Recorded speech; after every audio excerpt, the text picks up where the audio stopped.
Hello, guys, and welcome to another live demo where we are going to be building something awesome right here live on YouTube. It's nice having you all join us today. So, as you join in, please feel free to say hi in the chat. Let us know where you're joining in from and what time zone you are in. Awesome. So, today's demo is going to be especially nice because we are going to be building live with Roy. And if you haven't tried Roy or heard about Roy is an open source low-code platform that makes it easy for you to build a backend using a spreadsheet-like UI in the browser on top of Firestore. So in fact, Roy makes GCP as easy as ABC.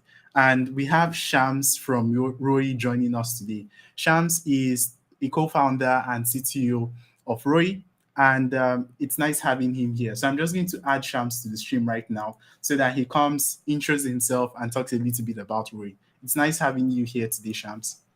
Hi, Confidence. Yeah, it's nice being here. Hi, everyone. Hello. All right. So, we'd love to know more about you and especially about Roy. Yeah. So I'm CTO and co-founder of Rowi.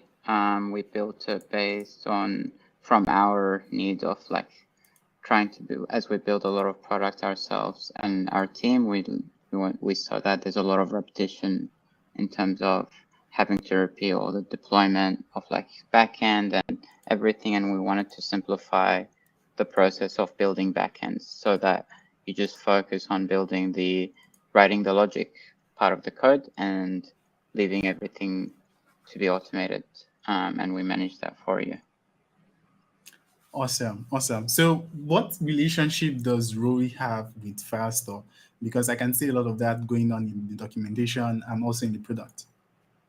Yeah. So basically, Rowi we try to offer a easy to use development environment, and Firestore provides a great way of getting started to have a data store. So every app that you build has some data. So and a lot of the current way of coding backend is usually just focused on the code part, and you're writing in VS Code, and it's very isolated from the actual data that you're using. So we want to have as data as the center point, and then have the code part be on top of it. So Firestore is currently our database that we're using to build out the product, and eventually we want to expand to other databases. Cool, cool. So you have the data saved in Firestore, and you have all of the serverless functions in Roy, and then you run those functions based on events that happen on the database. Am I right? Exactly. Yeah. So we have the event based and we have webhook based currently. So you give us the logic of your functions, and then we build the functions on GCP and deploy them for you. So you just focus on the logic part, and then we'll go through some demos. When we're building the demo, you'll see how simple and easy it is to use. All right, that sounds good. I'm really interested in seeing how this turns out. Are you ready to walk us through using Roy to um, build something with Faster? Sure, sure. All I'll right, just start quickly. I can share my window.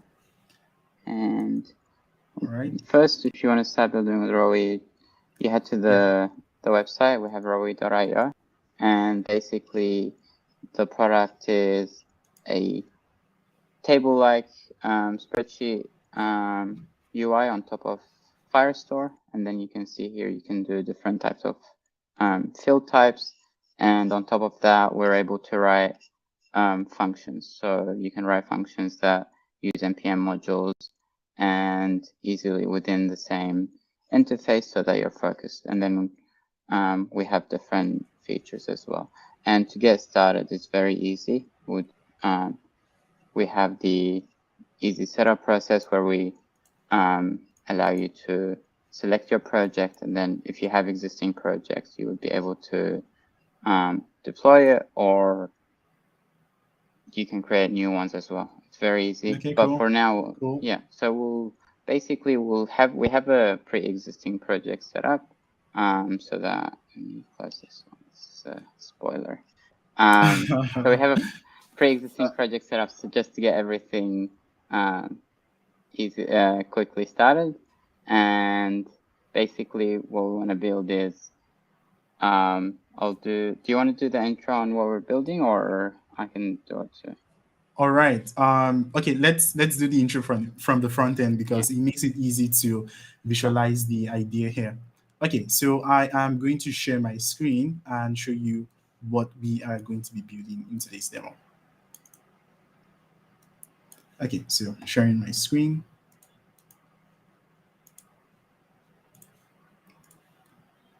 You should be able to see my screen now. Are you able to see my screen? Yeah.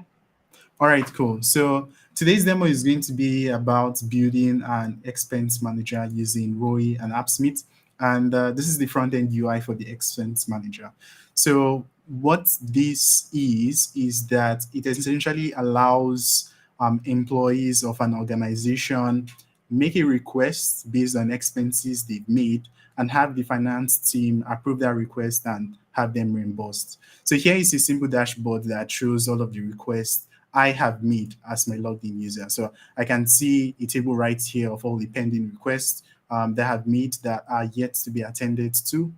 I can also see all of the requests that are approved.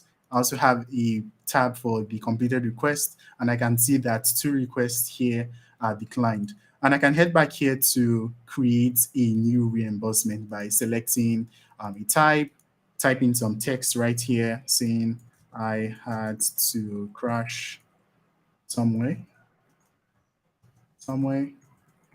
and selecting a receipt here. So I'm just going to pick a receipt real quick. All right, so I'm going to upload that. And once I submit this, we actually have ROI performing a number of things on the back end. So I have this receipt or request created. And because this is an image, we need a way to extract the details from that receipt image, such as the price, the actual expenses in the receipt, and then that information can be used to build a workflow to actually trigger these reimbursements. So this is the dashboard side of things. Then there's an admin side of things. We have people from the finance team come to take a look at requests that has been made. And this is after the image, data from the image has been extracted by ROI. And we have all of that visible here on the dashboard, because we can go ahead to see the user who has created the request, the type, the details, the OCR text extracted from the image, and also, more importantly, the price from the receipt that was uploaded. So an admin who works with the finance team can go ahead to approve this or decline this, and we would have all of that saved. So we can also view the image, of course, which has the actual receipts right here. So I'm going to go ahead to approve this, and we see that the request has been approved, and the user who made that request is reimbursed. So this is the front end side of things. I'm sure Shams would love to walk us through the back end setup on ROI. Yeah. Yeah. I'll start by rebuilding the table so that we can walk through it together. I think it's a lot easier to understand how it works if we just. Okay. Yeah. I think you stopped sharing your screen. Yeah. I'll try to do that again. Yeah. Okay, bringing it up now. So we're back in. So first, let's first we want to create a table that allows us to upload an image, and then from the image we want to extract the data. So here we have when we want to create a new table on ROI, we just hit the create button, and then we can select the type of collection. So on Firestore we have primary collections and then group collections. And then here it auto suggests existing collections that we have data stored on, but for just demoing this, we'll start a new collection and we'll call this expenses.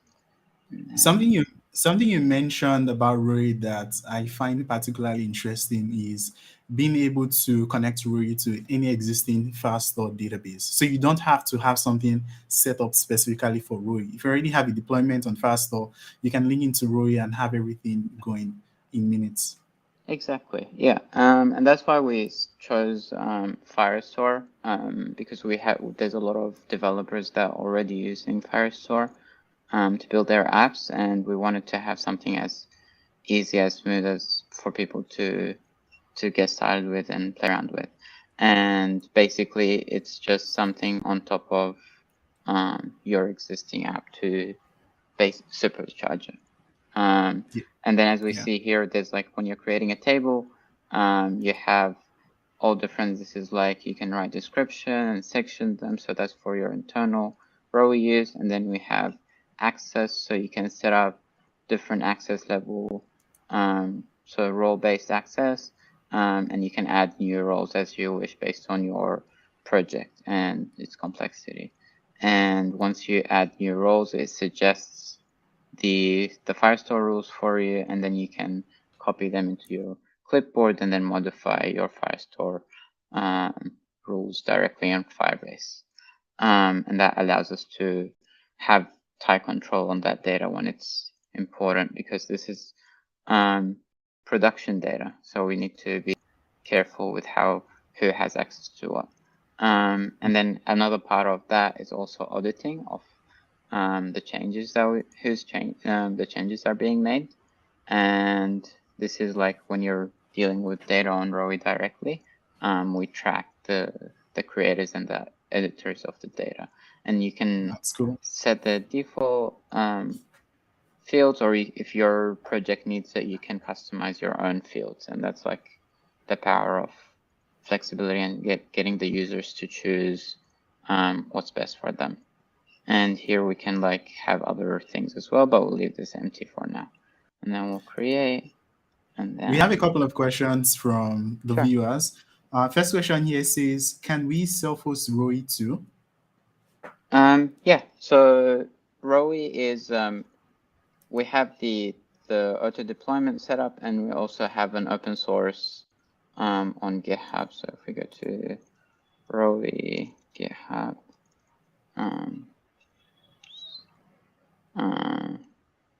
so we have the documentation as well. So all of Rowi is open source, and we have the setup guide as well to getting it installed and updating. But yeah, it's a lot easier with the managed version as well. Yeah, cool. All right.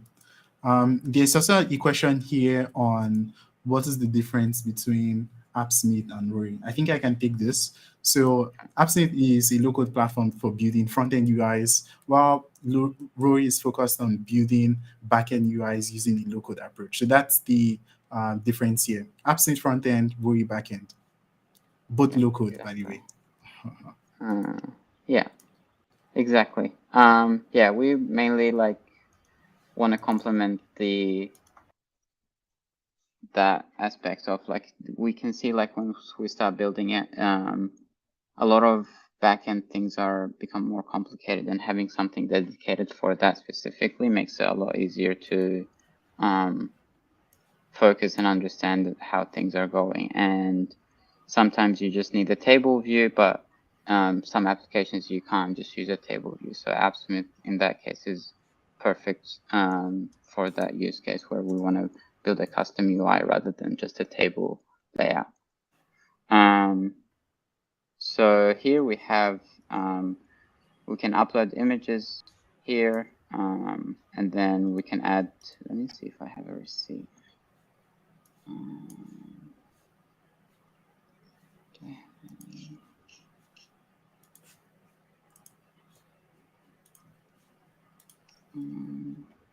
I can give you an image link if you need one. Okay, you already did. So basically, yeah. So we'll just, we have this receipt here, and when you're uploading it, Rowi takes care of that and stores it on Firestore, Firebase storage directly. and we have the image. So we can just go to, you can customize the view, and then we can see like here we have an image. And the first thing we want to do is we want to extract all the text data from the image. Let me see if I can open it. There's a new tab. Yeah, so you see here, I just got this random receipt from online. And then basically we want to be able to scrape all this text and then somehow figure out how we're going to extract like the total. That's what we care about. Like how do we get this value here easily? So first of all, I want to use Google Cloud Vision. So Google Cloud Vision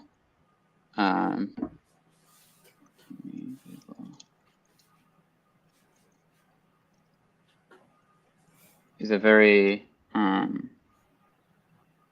good tool for like having that OCR technology, so we don't have to bother with the figuring out how to implement it. And they have a very simple API for npm package. So we'll start with the OCR, and then we'll make an OCR column. And for that, we want to set up something that we call a derivative, which is a function that relies on other columns. So in this example, the OCR column relies on the images column. And here we see like we can set a listener field. So the listener field we care for images, which we could have called receipt or anything else. And then the output type, that's because we want the text, we want to call it, we can say it's going to be a long text, so we can see all the text. And here we have some examples. This is a basic example of how a derivative works, and basically you can use it to sum two fields. And then you can go to the docs to see more examples here. But for now, we'll clear it out. And we can see here it's not happy because it's expecting that something be returned rather than nothing. So if we say do this, it will be satisfied. But that's not what we want to do for today. Let's look at the Google Vision. Let's look at the Google Vision API and npm package. So if we go to, I think a question just came in, and the question is from Luis. Question is, what if the image is uploaded by my mobile client and I only have an image URL? Can I show the image to them? So would it be possible to just have links to images and Rory does the OCR thing on the image link? Yeah. So we'll go, the OCR only needs the link. So we'll show that example soon. And basically, so we don't need the image and the whole object. So basically you can use anything that you're already using, as long as you provide the valid URL. We'll show in this example right here. Cool. So to get started, this is the Google Cloud Vision API Node.js client, and we'll just copy the example. I think this is a label image annotation. So this is a label detection, but we want to use text detection. So we'll just copy it for now. This one, and then we'll paste it in, and basically we'll go through it quickly. So we're requiring the vision, and then we initialize the client, and then that's the image annotation client. And here in the example, it's giving like a local path, but we obviously don't have a local path. We have a image object. So so first of all, we need to pass in the data to the client. The first thing we want to do, we want to download the data into the function. So first we need to get the URL. So we'll say, so we could have got that URL like Louis suggested. We could have got the URL from the app directly or something else. But because in this example, we're using the Rowi data. So we have row and then images, and then we'll get the first image, and then we'll get the download URL.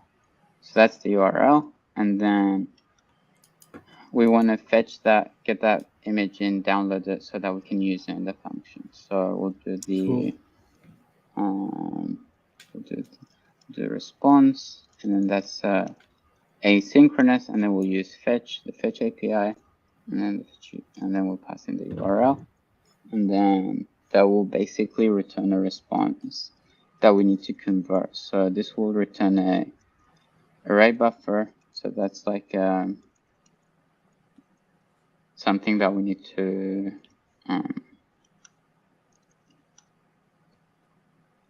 okay, I think that's also asynchronous. Just do it away.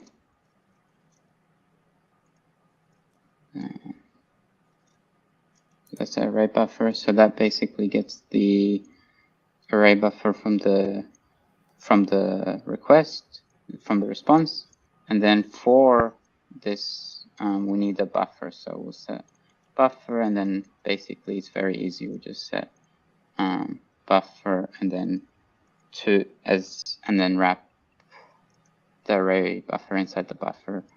And basically this is different formats that, so we have like the fetch API returns an array buffer, but the client expects a buffer because we're not going to pass in a local image, which would have been a buffer. It would we're going to pass in the buffer here directly instead of a local URL. But we don't need label detection. We need a text detection. So text detection is we have a quick question from S. Yeah. The question is about, does Rowi have support for Python scripts right now? Not yet. So that's something that we're looking for to do in the future, hopefully soon. Yeah, so we want to, currently it's just JavaScript, and and then so I think from the previous example, I have, if we look at the documentation, from the results we want to return.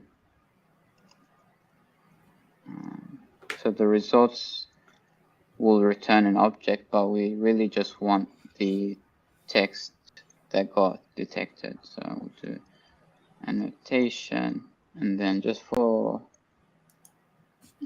faster, so that we don't spend too much time. And then that's how we get the actual text that we want. And then that's it. Basically, we initialized the API, and then we downloaded the image, and then we passed the image to the text detection utility function of the client. And then we don't need to, just by updating the function, Rowi detects that you've made some changes, and then you want to deploy the Rowi cloud function that will use this, and then we'll just say okay, and basically that will build the function basically that runs the code inside it, and we can see everything here being built. And we can, all right. So that will take, each function takes like 2 minutes. I can just have a look at why did that not build. I think, so here you can see the errors. I made an error that I didn't write new. And then you can see, you can easily change it to be a new buffer. That was easy. So once you deploy, it checks and sees if there's any errors. You can easily get that logs and see what's wrong, and then try to fix it and deploy.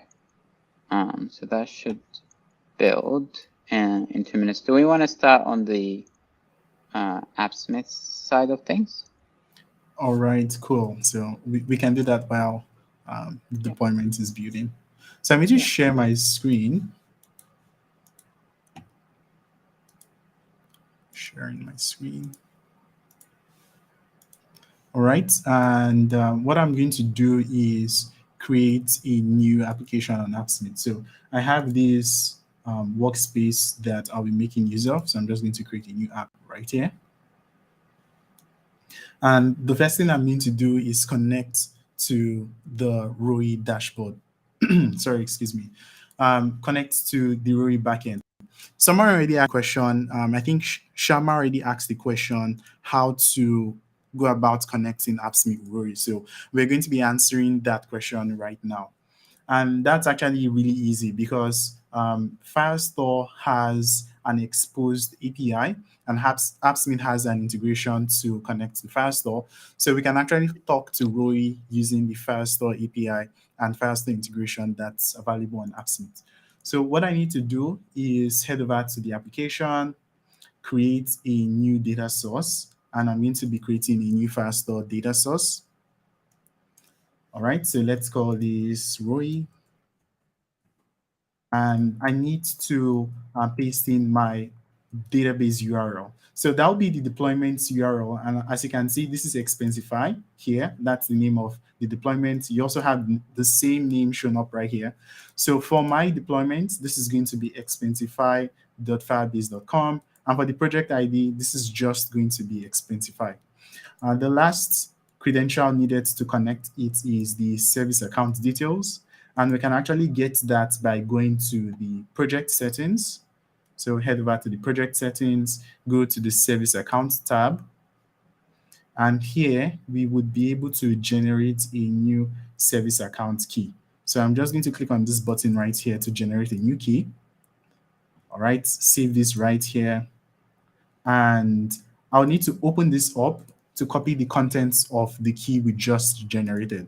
So I have that done, and I'm just going to copy its contents, head back to AppSmith, paste all of that JSON config here, and we can go ahead to test this, and this is a valid data source. So let's save this, and let's start by pulling receipts we have saved in the database. So heading back to the database, we have this collection that has a bunch of receipts that has details of the receipt info and also the file or the receipt image that has been uploaded.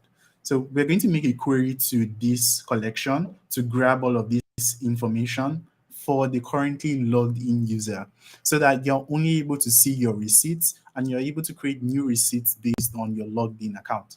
So right here, I'm logged in as Confidence at AppSmith. As you can see, I'm logged in as confidence@appsmith.com. So let's go ahead to write a query that fetches all of my receipts. So this is going to be get receipts. All right. And for the collection, this is going to be in the receipts collection. And this is going to be a get document in collection command. So we want to grab all documents in collection, and the collection name is receipts. Last thing we need to do here is add a condition to show receipts where my user or where the user in the collection is equal to whoever is logged in, which in this case is me. So this is going to be appsmith.user.email. Here you can see that this evaluates to my email ID. So I'm just going to bump up the limit to 100 documents, and I can run this. And here we have some response coming back from Firestore. All right, and you can see all of that data displayed in a table here as well. So we have the basics done. Now we need to go start building the UI to display all of that info. Do we want to show the function is built before that we start? Yeah. All right, please go ahead to share your screen. Yeah, let's see it. So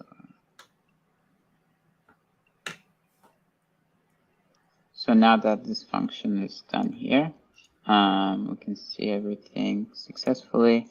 We can just select the image, and so once that's uploaded, the function will start using the client library, and then we see that here we have the text. So that's from the image, we have the text. That's the OCR text. Yeah, so cool. Very easily, we don't have to do much of machine learning or anything. We just use the NPM, and we got this really cool technology set up. And then so the next part is like, what we want to do is we want to ease it, like not having to get users to enter those data manually. So what we want to do is like, how do we get this exact number that's like the total? Yes, the total in the images that, and we want to get that number specifically. We really don't care about what the actual items are. We just want to know the total amount so that we can reimburse our users. So what we'll use for that is the OpenAI GPT-3 model. So we'll use GPT-3 here to give it all the text and be like, okay, what's the total? And what I have here is, I have an example here. So this is the OpenAI playground, so we can experiment with and see what we do, see how it works, and then basically what we want to give it is we're going to put the example text at the top, and then we're going to give it a prompt. So the prompt is like, I want the JSON output of the total cost, and then as a number, and then the currency and the date.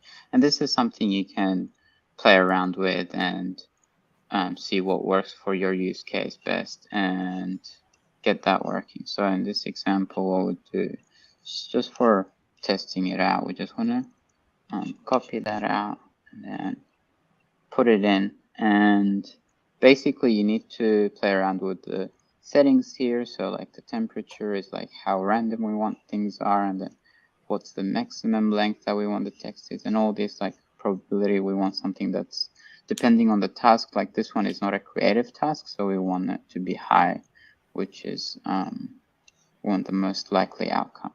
And then we can do all these things. But for now, so we have the text that we're going to get from the receipt, and then the prompt that we give the model. And then once we submit, hopefully, yeah. So we can see here, we get this, and then that's basically, so we're also here again, we're having this really cool that's really cool machine learning and all this technology without having to do like a whole degree in machine learning, and easily implement it into our app and impress our users with our cool tech. Let's go. Yeah.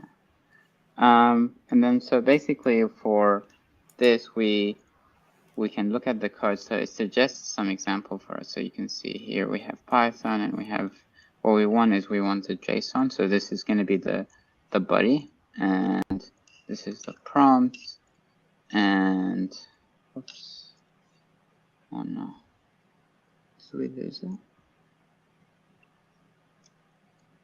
That went back. That's okay. Yeah, so we'll just copy this one over. Let's do another. So what we want to do is we want to do another derivative column, and then we'll call this the parsed data. So parsed data, and then we'll do a derivative. We'll add the derivative here, and now instead of listening to the image, we want to listen to the OCR. So whenever the OCR changes, we want to update, and then instead of long text for this, because we're doing because we're expecting a JSON back, so we have a JSON type output. And the same thing here. Make this bigger. or you can even make it full screen actually. And what we want to do is we want to get the text. So we'll do we want to check if there is OCR first. So because we don't want to call the function if there's no text in the OCR. So if not, we can just return straight away. You don't have to say anything. And then otherwise we can continue on. And for that, what we want to do is the way we talk to OpenAI, we use so they have to, this is a build service, so they have to track how much you've consumed from the resource. So we use a secret key. So for secret, actually, let me minimize this. For secrets, we have on Google Cloud, we have a secret manager, and Rowi basically allows you to use that and access them easily. So these secrets you can create more and use them yourself. But for now, we have already added the secret. So that way, yeah. So the OpenAI secret. So we'll do const.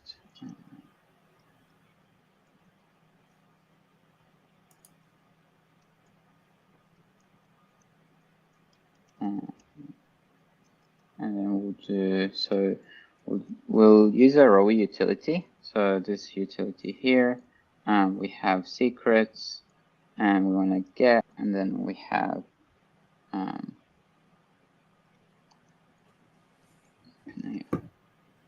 so that will give us the secret. And then what we want to do now is we want to set up a fetch request. So for the fetch request, we want to do another, it will return a response. So we'll do const response, and then we'll do say synchronous, so we'll do await, and then fetch.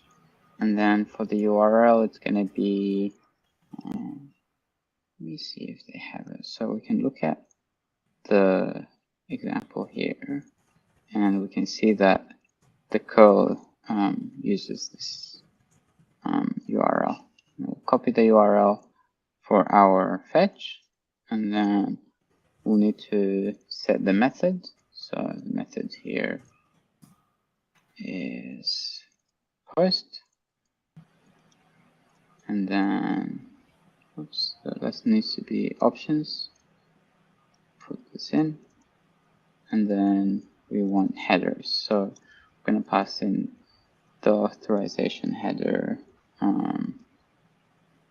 as the API secret. So we'll do authorization, and that would be, it's a bearer token. So this is like a common used authentication method in REST APIs. So we have a bearer token, and then for the content type, also when we're using REST, we want to specify the content type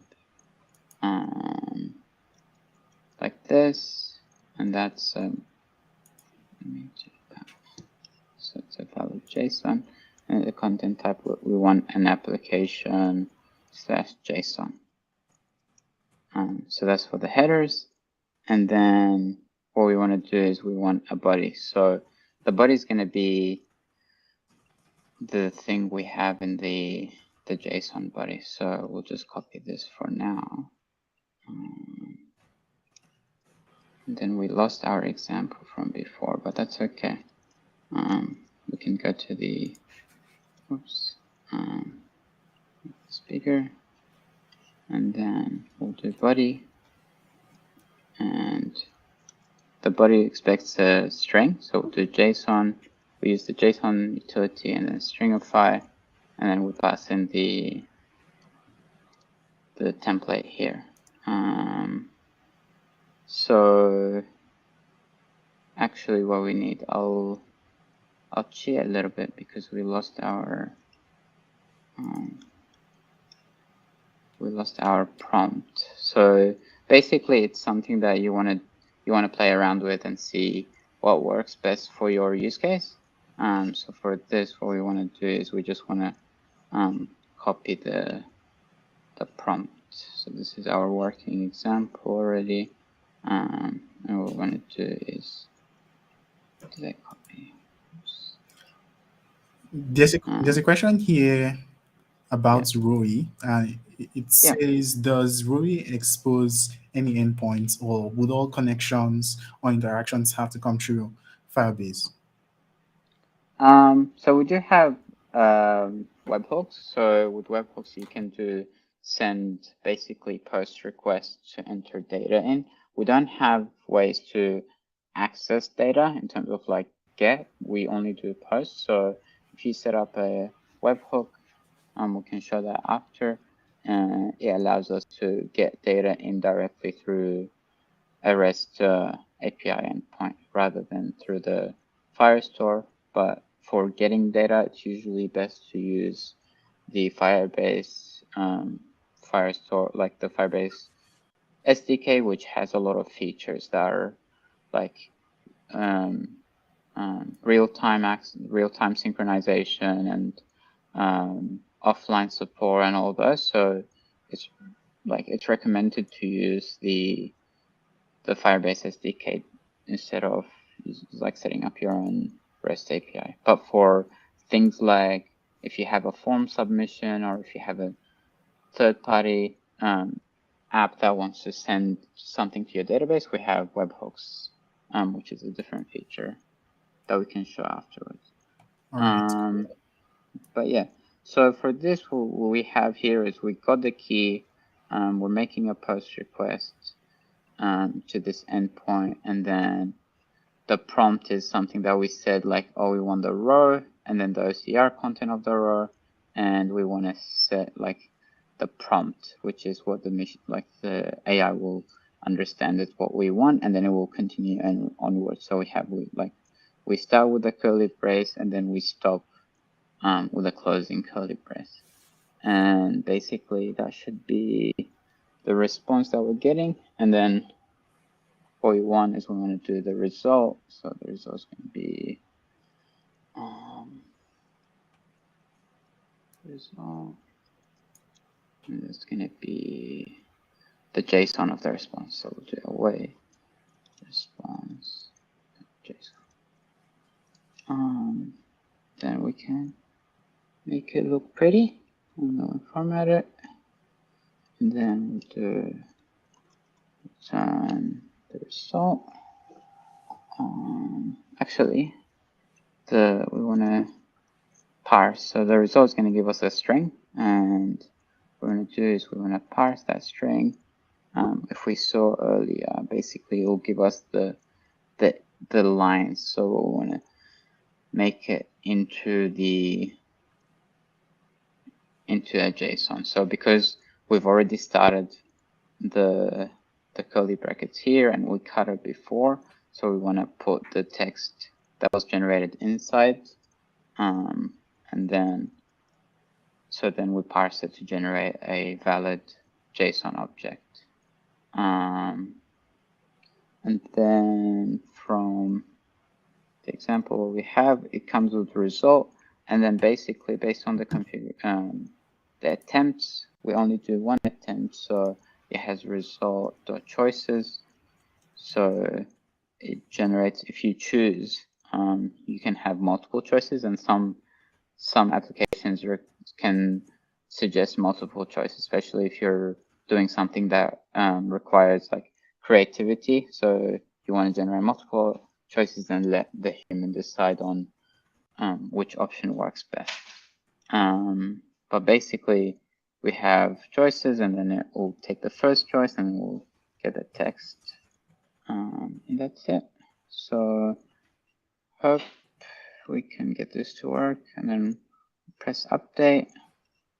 And because this is doesn't use any external npm modules, we don't actually need to redeploy and wait for it. We can, so we can just evaluate. And it will, and that's it. So we get the currency. So this can support like euros or pounds or any other currency, and then so that we can recognize that, then we got the total, which is 65.34, and that's it. Yeah. That's nice. Yeah. All right, so guess we can continue building the front end on AppSmith. Yeah. Okay, so I'm just going to quickly hop back to Firestore and show you everything that has just happened. So Shams actually walked through building the OCR flow using the expense collection, and it's exactly the same thing as what we'll be doing for the receipts collection. So this already has some data so that we have data in the application, as we go ahead to build it. All right, so let's go on to start building this. All right, so heading back to AppSmith, we already have some data coming in from the get receipts query. So I'm just going to rerun this, and you see we have the data coming back. The next thing we need to do is build the UI to actually display the data we have coming back, because right now we have information on receipts created by my user ID. So let's go ahead to display that information in a tab matching all of the available statuses we have. So a receipt can have a status of pending, approved, completed, and declined. So let's create a tab for each one of these status. So this is going to be approved. This is going to be pending. I think I should just move pending up because this is just one step higher. Then we have for completed. And lastly, we have one more for declined. All right, so this looks good. Heading to the pending tab, I'm just going to delete the default tab here. We want to have a table that actually displays all of the receipt info that are still pending. Same also goes for approved, completed, and declined. So what we can do is write a JavaScript function that maps over the data returned from the query here and tries to figure out which one belongs to each of those categories. So we have approved, pending, completed, and declined. We want to kind of segregate that data out, and writing a filter function would do exactly what we need it to. So let's do that by creating a JS object. And I'm going to call this the receipt JS object. And it's going to have a get method in it. So this is going to be get. And here's where I'm going to write the code that actually does the filtering. So what I want to do is return. I want to go ahead to return an object that has all of the different statuses we defined. So we want to have a pending state, which we can grab from doing a filter on get receipt data, and we can do a dot filter here and make sure that we only get data that has a status equal to pending. And if I go run this, do we have a typo here? I think so. So this should be get receipts, and now everything is good. So if I go run this, I should be able to see all of the information. Since we have get receipts, the data.filter status equals to pending. Since we have a typo here, I'm just going to go rerun this. Let's see if everything is good here. Okay, so let's see. Okay, so let's take a look at what we have in the logs. Let's see. Let's just go ahead to reload this and try to find out what the error is. We're still having the same error. Okay, so I'm just going to go ahead to copy paste something I wrote earlier. Probably this fixes whatever issue we have, since I'm not able to spot this right now. So I can run this and we still have the same error showing up here. Is there an extra curly or? Not sure. Not sure. Okay, so let's create a new file. We can easily do that. So let's create a new file. Let's see, head back. Let's call this details. Let's get function here. Get, and to start the debugging process, I'm just going to try to return data coming from get receipts.data. Let's see if this works. Okay, if I take a look at the response, I should have some data coming back.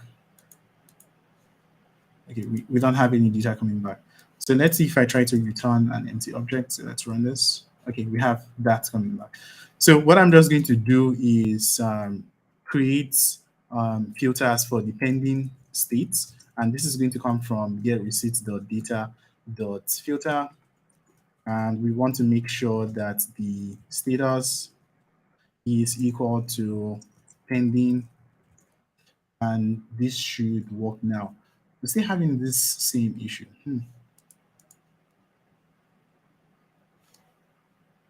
All right. So let's see what happens if I try to just return the data. Okay.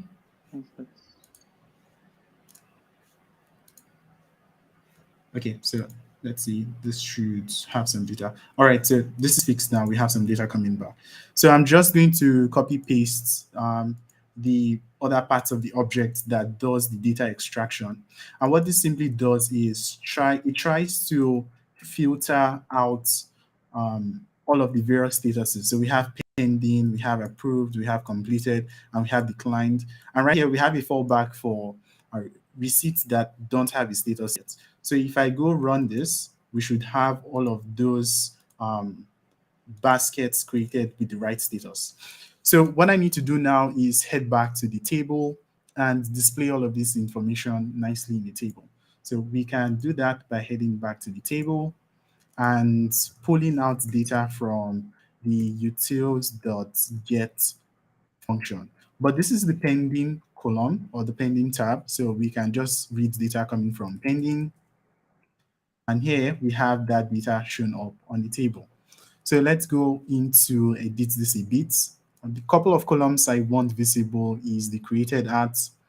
We also have the receipt image. We have the amount, which will be a custom column. So this is going to be amount. And we can get that data from the current row dot past data dot total costs. Right? And we can just throw in a dollar sign here so that it makes sense that this is an amount. Now that we're done configuring the custom amount column, I can just bring it to the top right here. So we have the amount. Lastly, we want to display the details and the type.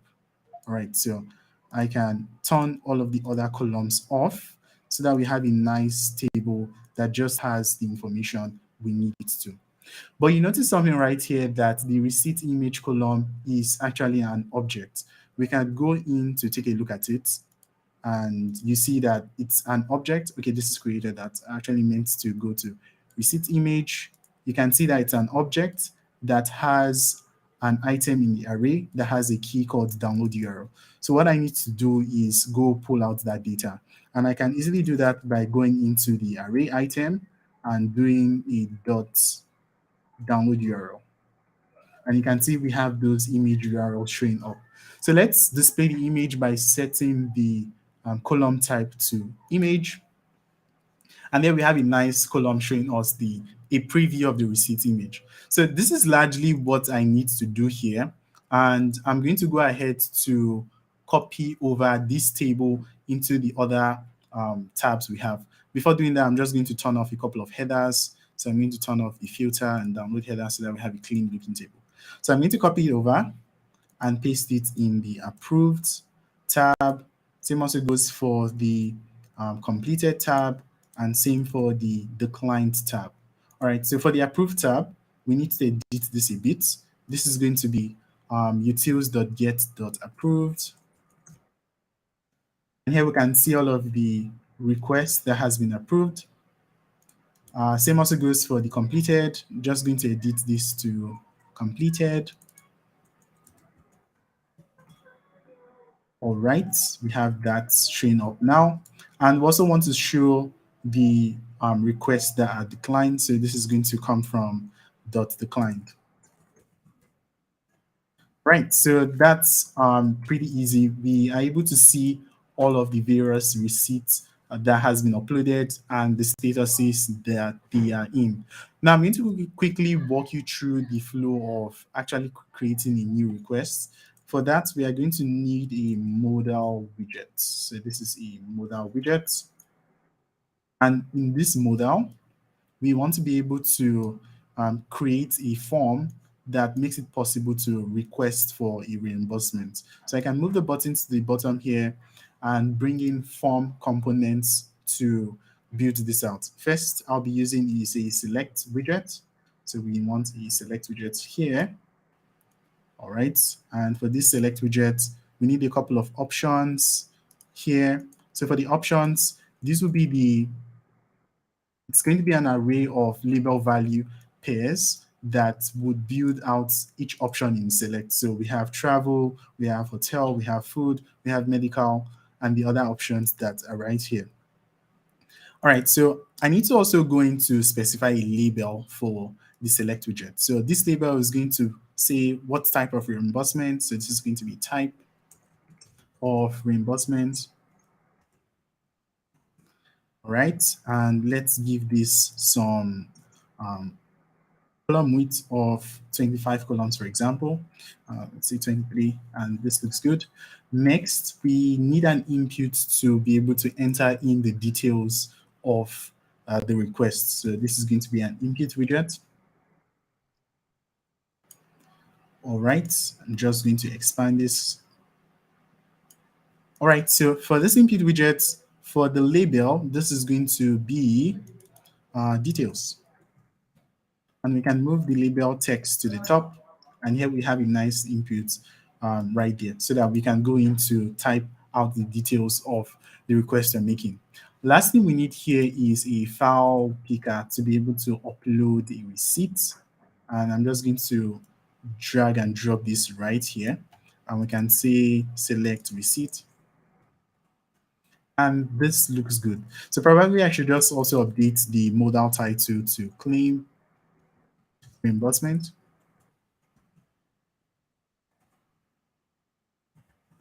Right? And we have the form completely built.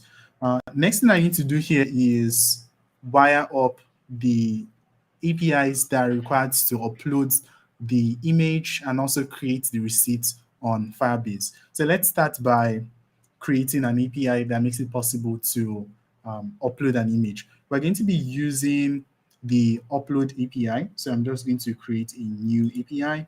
So let's create a blank API, pass in the API URL, and set this to upload image. And this is going to be a post request, of course. All right, so we have the URL done. Now I need to go in to set the body, which will be of type multipath form data. We need to pass in an image, right? And the value is going to be of type text. And the actual value is going to come from the file picker widget. But right now, we actually don't have anything selected on the file picker widget. So it's going to be a bit difficult to show you the value. So let's actually have a file selected on the file picker widget, and then we'll head back to the upload API. But before that, I'm just going to quickly bring in a button widget that makes it possible to open up the modal from the UI. So this is going to be called claim reimbursement. And when this is clicked, we want to go open the modal, and that's modal 1. Right, so I can click on this, have the modal opened, click on the file picker, go select a file. So let's select the receipt file, and there we have a receipt selected. So I can click on upload and head back to continue building the upload image API. So for its value, this is going to come from the file picker, and we have dot files. This is an array, and we are just interested in the first item. So we're going to pick out the first item, and the first item has a dot data property. So this is the actual text data that describes the image. One small thing we need to do here, because of the upload image API we are currently making use of, is we need to delete out the first part of the image text that has the content type, because it already knows how to figure out the content type, and we don't need to pass that information up. So I can do a dot replace here. So it's expecting only the base64 data and Yeah, not the not the type. Yeah, so I can do a quick replace there, and we have just the data being uploaded here. So that's about it for the upload API. Next thing we need to do here is write a query using ROI to create a receipt, and that is going to be using the ROI data source. So let's create a new API. This is going to be let's call this create receipt, right? And for the command, this is going to be create a document. We need a path for the document. So this is going to be the receipts path. And here I just have some JavaScript string to randomly generate an ID. So we are generating the ID right here on the client, and this is done by the random JavaScript string generator snippets there. Last thing we need to do is add a body that actually has the data we want uploaded. So I'm just going to copy paste some object here, and we head to fill this object. So a receipt object heading back to Firestore has a couple of properties that are not generated. And these are the status property. We also have the user property, which is going to, by default, be the login user. We have the created at property, which is the date the resource was created. And we have the receipt image, which is going to come from the upload image API that we just configured. So let's go into passing other details that are needed, such as the details. This is going to come from the input one, the text. We also need the type, which will come from the select dropdown we configured. So this is going to be select one dot selected option value. And that's basically all we need to do here. So we can go take a look at this. I'm just going to try testing out the upload image API here. So we have some data here in the body. So let's run it to do the upload of the image selected from the file picker widget. And here we have that image uploaded. We can check this out by copying out the image URL. So I'm just going to copy this, open up a new browser tab, paste this in, and here we can see the receipt image. So this works fine. And we should also expect that because the upload image is done, we have similarly the create receipt process completed, because this actually has all of the data we need sent up to Firestore that would trigger off the process of OCR on ROI. So let's go into, go ahead. Yeah, so basically we don't need to, like, if we didn't do the ROI part in terms of the image, we could just have done the URL as well. So like I think it was mentioned or someone that, yeah, we could just pass in the URL and then the OCR function only expects the URL as well. Exactly. Yeah. That's what we're doing here. We're just passing up the URL from the download image API into this request, and it's still just going to work fine. Yeah, and this is basically creating the Firestore document, right? Yes, exactly. Yeah. Cool. So now that this is done, we actually want to tie all of the APIs together so that we're able to upload image, then go create a receipt and refresh the application so that we have updated information showing up. So JavaScript is going to help us out. Heading back to the utils file, I'm just going to add an add function. Let's call this add, and it's going to be an async function that has all of the logic we want to do in the right order. So this would first start up by running the upload API call. So let's do await upload image.run.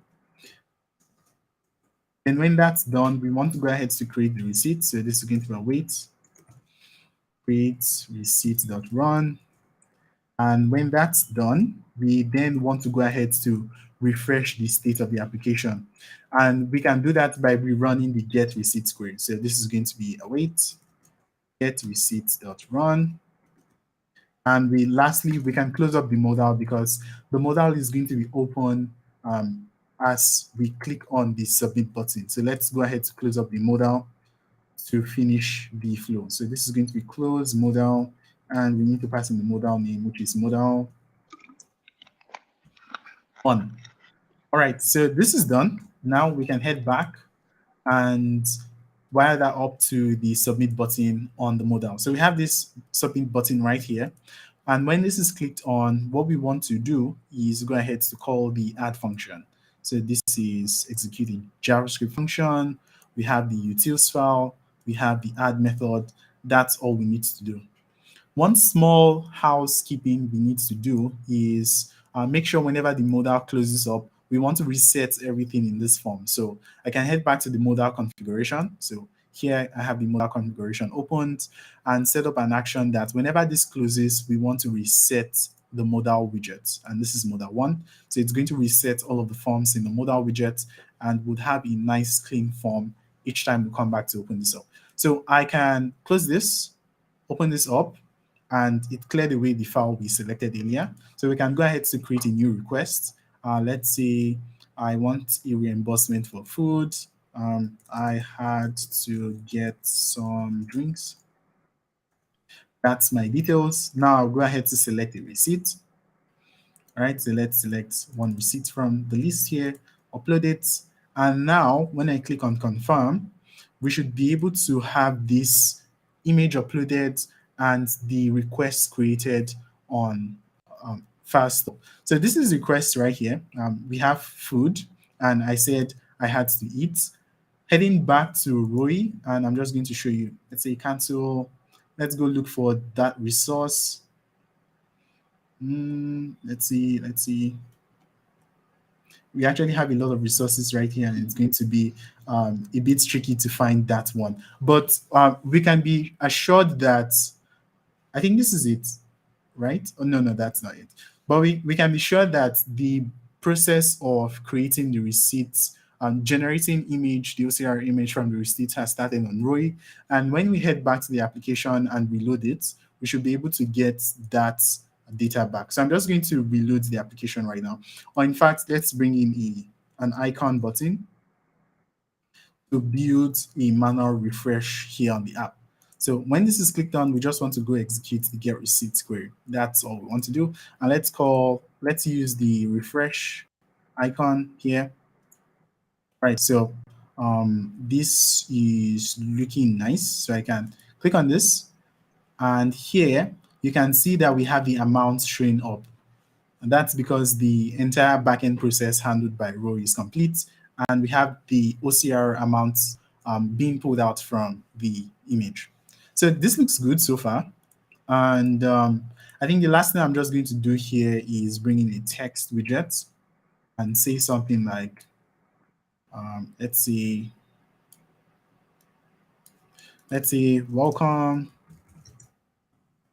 appsmith.user.name, and we can set this to large.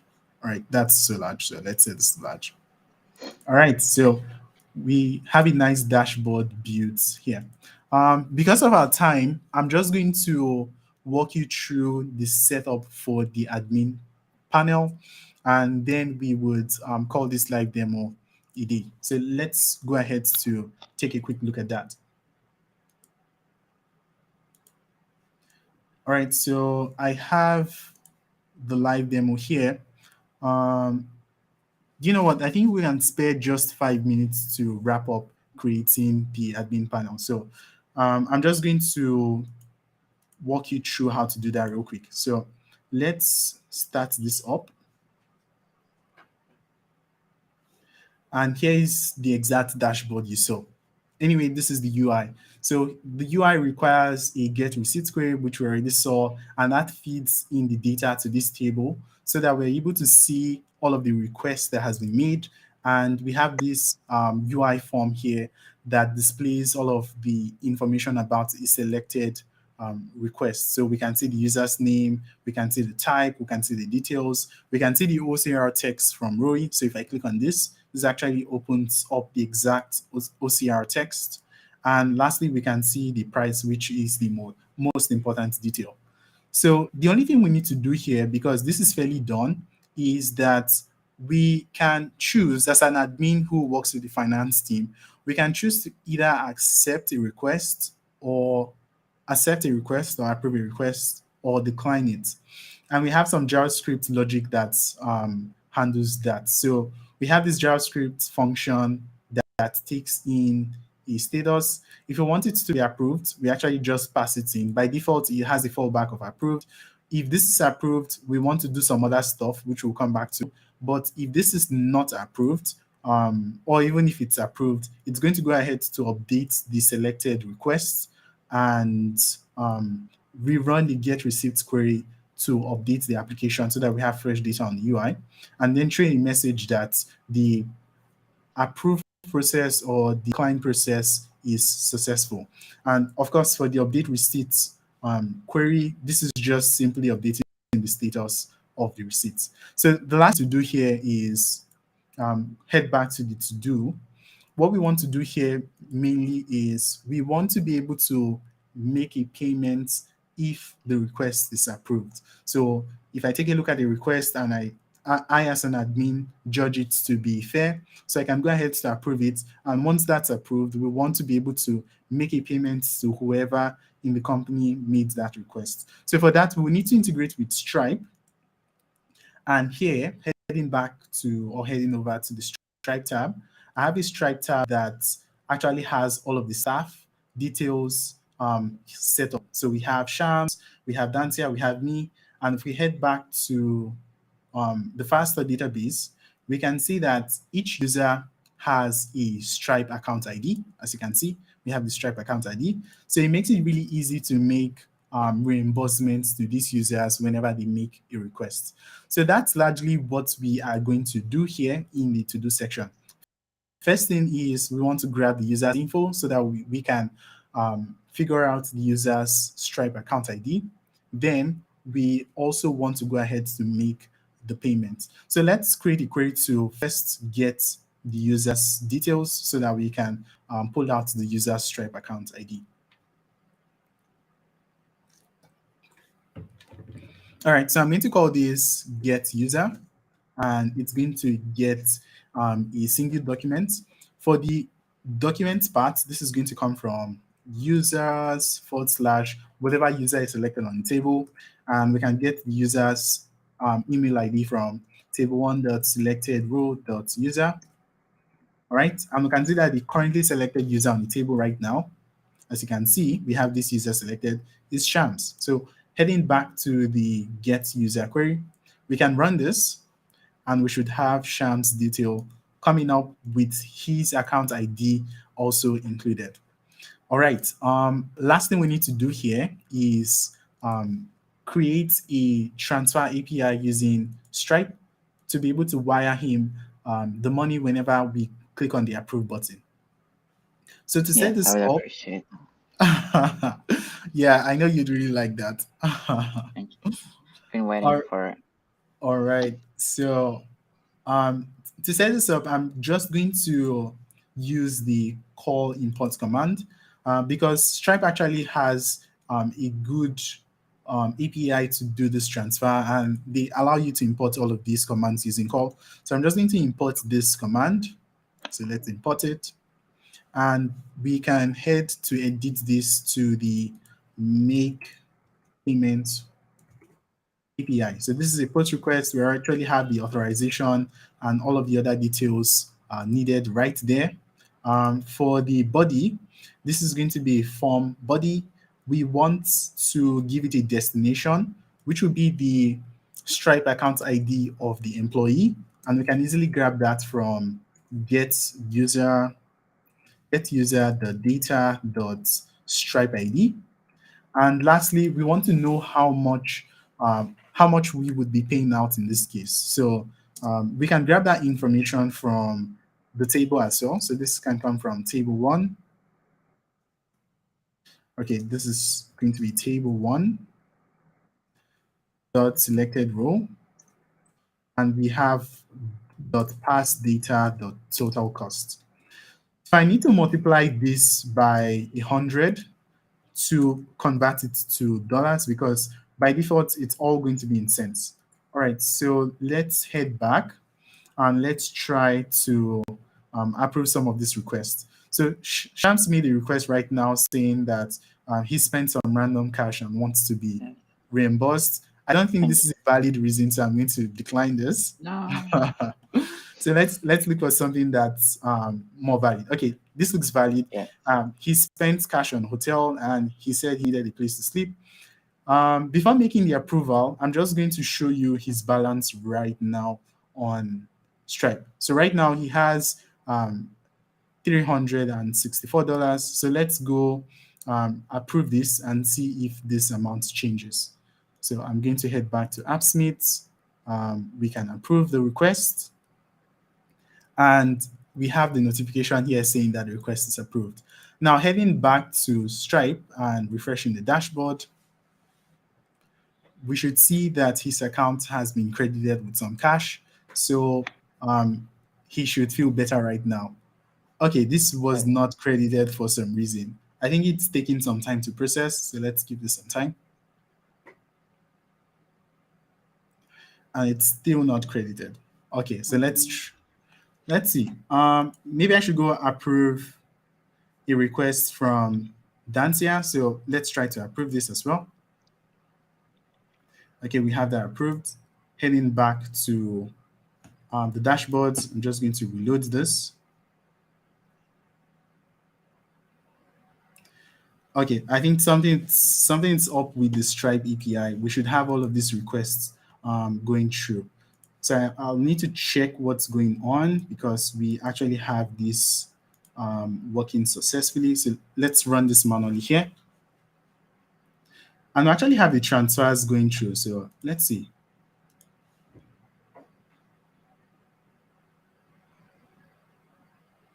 Probably, yeah, I can see this now. Can you see this? Okay. Yes. Yeah.